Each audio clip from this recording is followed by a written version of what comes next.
Welcome to another video tutorial.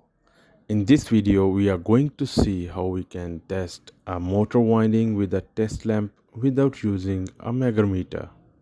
Before starting, I would like you guys to please subscribe this channel and press the bell icon for more upcoming video tutorials. First of all, we have to open the motor connection box and let me see the motor winding coil terminals. Three-phase motor have three winding coils.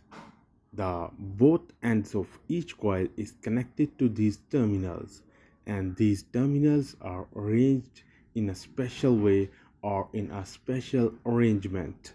The first motor winding coil is W, and its ends are connected at W1 and at W2.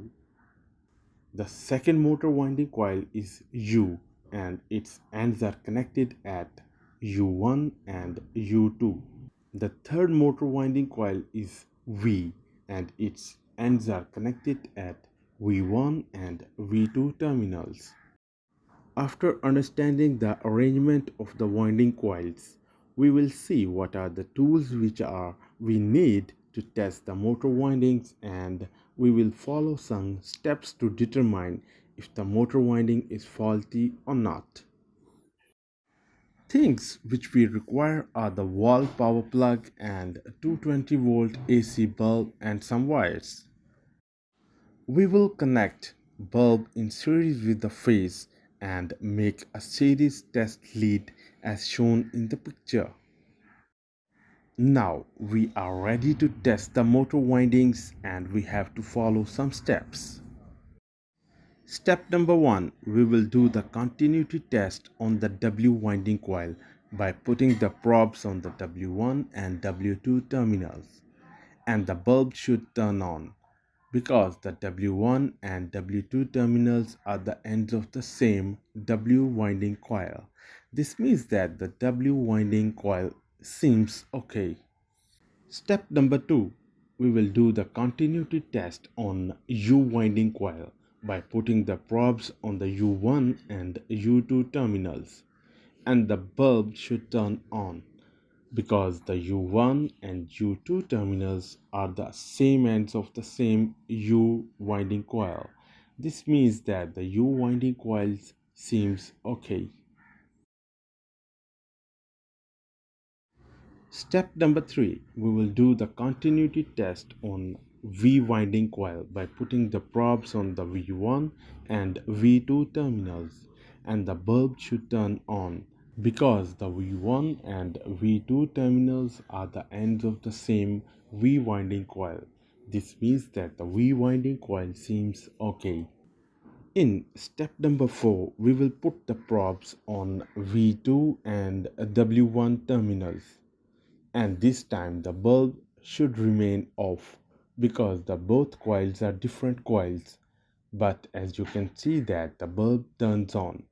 This means that the both coils are shorted with each other and need to rewind.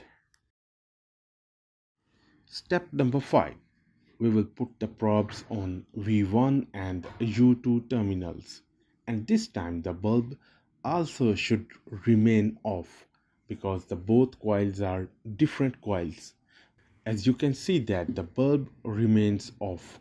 This means that V and U coils are not shorted with each other. Step number 6, we will put probes on U1 and W2 terminals, and this time the bulb should remain off because the both coils are different coils. As you can see that the bulb remains off. This means that U and W coils are not shorted with each other. In the next steps, we will do the continuity test between motor windings and motor body. In the step 7, we will put one probe at motor body earth terminal and other probe on the W coil terminal.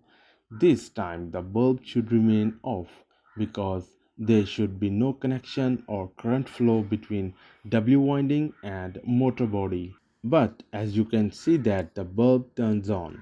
This indicates that the W winding coil is shorted with the motor body.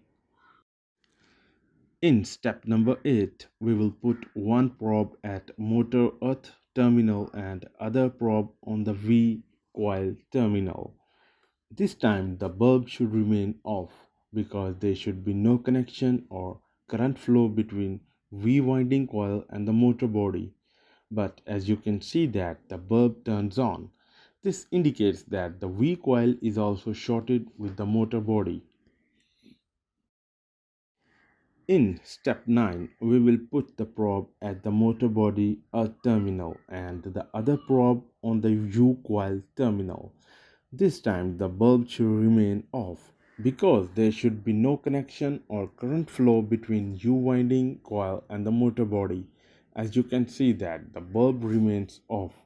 This indicates that the V coil is not shorted with the motor body. After following the diagnostic steps, we can come to some conclusion and results. Number 1. V and W coils are shorted to each other. Number 2. V and W coils are shorted to motor body also. This means that V and W winding coils insulation is damaged and current flows between these coils directly and to the motor body. Because of that, the motor cannot run. So this motor need to rewind all of its winding coils in order to run it again. That's the end of the today's video tutorial. Please share, like and subscribe this channel, and till next video, take care and goodbye.